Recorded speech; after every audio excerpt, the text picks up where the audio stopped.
Start हो चुकी है। आप सबको हमारी तरफ से चांद रात बहुत बहुत मुबारक हो। जब तक ये व्लॉग आप लोगों के पास पहुंचेगा तब तक तो खैर ईद भी हो चुकी होगी, लेकिन चले खैर कोई बात नहीं। ये अब मैं यहाँ करने जा रही हूँ ईद की तैयारी, और ये साइड का ईद का ड्रेस है। इस्त्री वैसे तो मैंने करके रखा हुआ था, लेकिन वो जो हल्के हल्के से बल पड़ जाते हैं ना तय करके रखने में, तो मैंने कहा वो भी हटाकर दोबारा से एक बार हल्का से प्रेस करके मैं इसको तैयार करके यहाँ रख दूँ, ताकि सुबह ये वाली झंझट मुझे ना हो। और क्योंकि सुबह ईद का दिन है तो बहुत सारे काम वैसे ही होते हैं, सुबह जल्दी जल्दी में हबड़ तबड़ मची हुई होती है।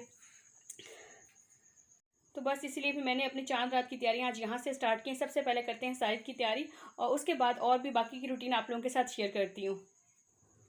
क्योंकि जेंट्स की तैयारियों का ज़्यादा मसला होता है, उन्होंने सुबह नमाज़ पढ़ने जाना होता है, तो उनकी तैयारी पहले करके रखना ज़रूरी होता है। और लेडीज़ की तो खैर उन्होंने घर पे ही रहना होता है, और सुबह सुबह के टाइम तो ईद वाले दिन लेडीज़ के काम ही नहीं ख़त्म होते। पहले सुबह सुबह उठ के घर की सफाइयाँ, फिर सवैयाँ बनाना, और उसके बाद फिर आपको पता है नाश्ता भी करके नहीं गए होते, सुबह सुबह नाश्ता नहीं किया होता, तो नाश्ते के चक्कर में जल्दी जल्दी खाना बनाना होता है। तो उन सारे चीज़ों के अंदर अब ख़ुद को तैयार होने का तो टाइम अक्सर लेडीज़ को मिल भी नहीं पाता। पिछली वाली ईद भी मेरी ऐसे ही चली गई थी कि मैं तैयार नहीं हुई थी, और देखें इस दफ़ा क्या होता है। खैर ये सब काम कर किए मैंने, और फिर सारे चले गए बाहर ये ईद की रौनकें दिखाने के लिए। आपको जाना तो साथ में मैंने भी था असल में ईद की। मैंने कहा था और कुछ लेना तो है नहीं, चलो मैं चांद रात की रौनक देख कर आऊँगी। लेकिन आजकल हालात कुछ इस तरह के हुए हैं ना कराची में कि बहुत डर लगता है। हमारे आसपास कुछ इस तरह के वाक़यात 2-3 हो गए हैं, तो मैं डर गई थी। मैंने कहा कि मैं नहीं जा रही। इस टाइम पे मोबाइल स्नैचिंग भी बहुत ज़्यादा हो रही है, और दूसरी चीज़ें भी। तो फिर मैंने कहा कि अच्छा चलें आप चले जाएं, मैं नहीं जा रही। तो बस ये सारी कहते थोड़ी सी आप लोगों को मैंने कहा वीडियो बना के लेकर आइएगा मेरे लिए, तो वो ये मेरे लिए वीडियो बना के ले आए थे थोड़ी सी।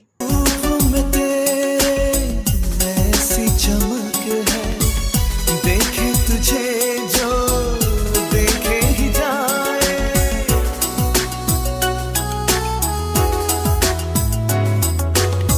रूप में तेरे ऐसी चमक है, देखे तुझे जो देखे ही जाए, तेरा प्यार से शर्माना कर देगा मुझे। और वापसी में आते हुए साजिद मेरे लिए गजरे भी लेकर आ गए। गजरे तो वो खैर हर दफ़ा ही मुझे चांद रात को लाजमी लेकर देते होते हैं, लेकिन इस दफ़ा मुझे बोनस में गजरों के साथ साथ जो है ना वो चूड़ियाँ भी मिली हैं। असल में मैं पूरे रमज़ान में ना काफ़ी दफ़ा उन्हें कह चुकी थी कि मैंने अपने सूट के साथ की ना येलो और ब्लैक कलर की सिल्वर सादी सादी चूड़ियाँ लेनी है।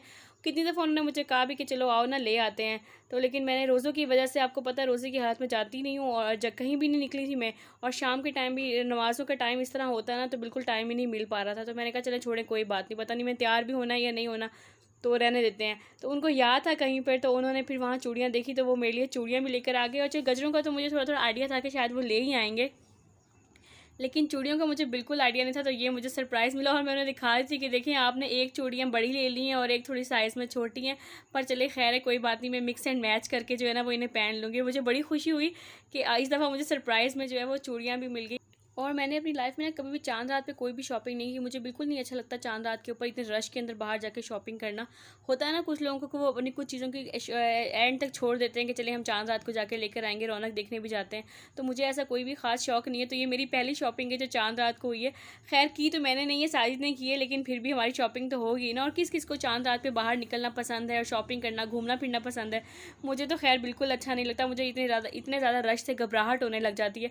तो मैंने सोचा कि चलें अब लेकर आएँ, तो मैं ज़रा पहन के चेक तो करूँ। बस यहाँ पे मैं जो है वो पहन के चेक कर रही हूँ कि कैसी लग रही हूँ। माशाल्लाह से बहुत ही अच्छी लग रही थी, और आप लोग भी बताइएगा कि कैसी लग रही हैं आप लोगों को।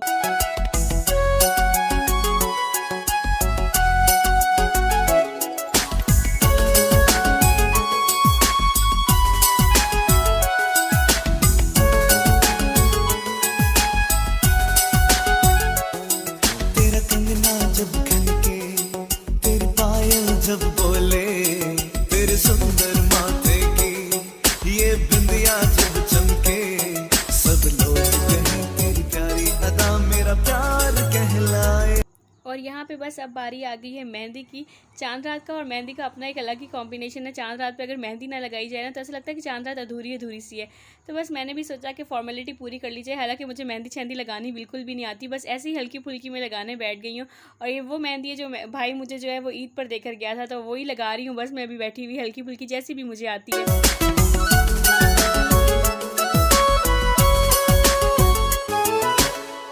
झील सी आँखें, चेहरा कवल है, तू है रुबाई या तू गज़ल। अस्सलाम वालेकुम, welcome back to Anam Sajid vlogs. कैसे हैं आप सब लोग? उम्मीद करती हूँ आप सब लोग खैरियत से होंगे। अल्लाह के फजल करम से हम भी बिल्कुल ठीक ठाक हैं। ईद मुबारक हमारी तरफ से आप सब लोगों को बहुत बहुत। और ये ईद के दिन का व्लॉग है। मुझे पता है बहुत ज़्यादा लेट हो गया है ईद के दिन का व्लॉग। ईद को गुजरे हुए इतने ज़्यादा दिन गुजर चुके हैं। असल में एक तो आपको पता है ईद की मसरूफियत ऐसी होती हैं और उसके बाद कुछ रोज़ों की थकावट ऐसी होती है ना कि इंसान सुस्त हुआ होता है और व्लॉग देखने का टाइम भी किसी के पास नहीं होता। तो इसलिए पहले तो मैंने सोचा था कि थोड़ा सा लेट डालूंगी, लेकिन लेट करते हुए कुछ ज़्यादा ही लेट हो गया। और अब माशाल्लाह से कितने सारे दिन गुजर चुके हैं। तो आप लोग कमेंट बॉक्स में ज़रूर बताइएगा कि आप सब लोगों की ईद कैसी गुजरी है। अभी तक सुस्ती रमज़ान की ख़त्म ही नहीं हो रही। नींद है जो वो आती जाती है। ऐसा लगता है पूरा रोज़े सोकर मतलब जाकर गुजारे थे और उसकी नींद पूरे होने का इनाम नहीं ले रही। मेरे साथ तो ऐसा ही हो रहा है, बहुत सुस्ती छाई हुई। आप लोगों के साथ भी क्या ऐसा ही हो रहा है? कमेंट बॉक्स में ये भी मुझे ज़रूर बताइएगा। तो बस यहाँ पर ईद की सुबह हो गई थी। मैंने सुबह सुबह उठते ही उसी सेम टाइम पे मैं उठी थी जिस टाइम पे मैं रोज़े में उठा करती थी। और सेम टाइम पर उठ के मैंने सुबह सुबह नमाज़ वगैरह पढ़ने के बाद सफाई वगैरह कर ली। और उसके बाद सारे चले गए फ़जर की नमाज़ पढ़ने। तो उनकी फ़जर की नमाज़ पढ़ने के आने तक मैंने सारा सफाई वगैरह वाला काम ख़त्म कर लिया था। और उसके बाद अब यहाँ पर मैंने बना ली सवैयाँ, क्योंकि ईद की नमाज़ से पहले उन्होंने सवैयाँ खा के, जैसे पता है आप लोगों को जाना होता है सब ने। तो बस जब तक सारी ईद की उनकी तैयारी, वैसे सारी तैयारी मैंने रात को ही कर ली थी। और यहाँ पे मेरा सवैयों वाला काम भी सुबह जो है वो जल्दी जल्दी ख़त्म हो गया था।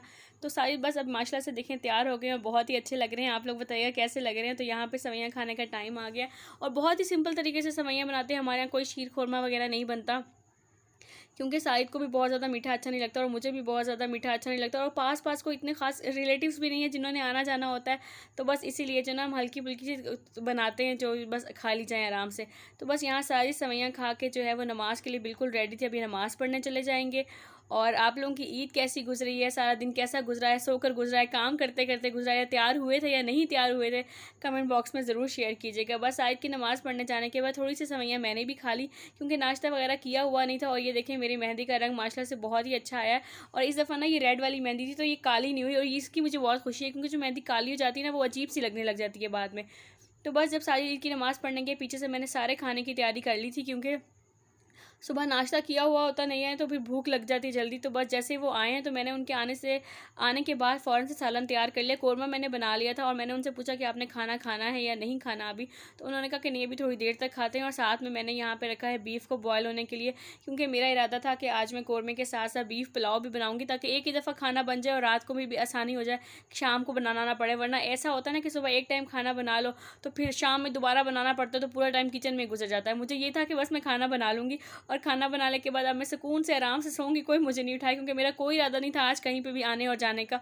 बहुत ज़्यादा थकावट महसूस हो रही थी। तो यहाँ खाना हमारा माशाल्लाह से देखिए कंप्लीट हो चुका है, बन के अब हम खाने के लिए बैठ भी गए थे। तकरीबन 12 बजे तक हमने दोपहर का खाना खा लिया था और उसके बाद फिर हम फ्री थे। यहाँ मैं सारी को छेड़ रही थी कि देखिए आज तो मैंने आपकी पूरी दावत कर दी कि आप तो खुश होंगे ना आज। तो उन्हें वो कहते मुझे अच्छा लगता है कि काफ़ी सारी डिशेज़ मेरे सामने बनी हुई हैं। अभी भी मैंने सिर्फ 2 ही बनाई थी। मैंने कहा मेरी तो इसी में बस हो गई। उन लेडीज़ की हिम्मत है जो इतने ही सारे टेबल लगाती हैं, लेकिन वहाँ घर में लोग भी बहुत ज़्यादा होते हैं। हम 2 ही लोग थे तो हमारे लिए तो ये खाना भी काफ़ी ज़्यादा था। तो बस अब ये शाम का टाइम है। खाना खाने के बाद मैं थोड़ी देर सो गई थी। सारी तो सोए नहीं, कोई ना कोई आता जा रहा था उनके पास। तो अब ये शाम का टाइम है। शाम को भाई लोग आए थे मिलने के लिए ईद मुझसे। सुबह के टाइम गर्मी बहुत ज़्यादा थी तो मैंने खुद ही उन्हें मना कर दिया था कि आप लोग सुबह के टाइम नहीं आना। बस यहाँ पे बच्चों के साथ थोड़ा सा टाइम स्पेंड किया और इस तरह मेरी ईद गुजरी। मैं ईद के दिन बिल्कुल तैयार नहीं हुई थी।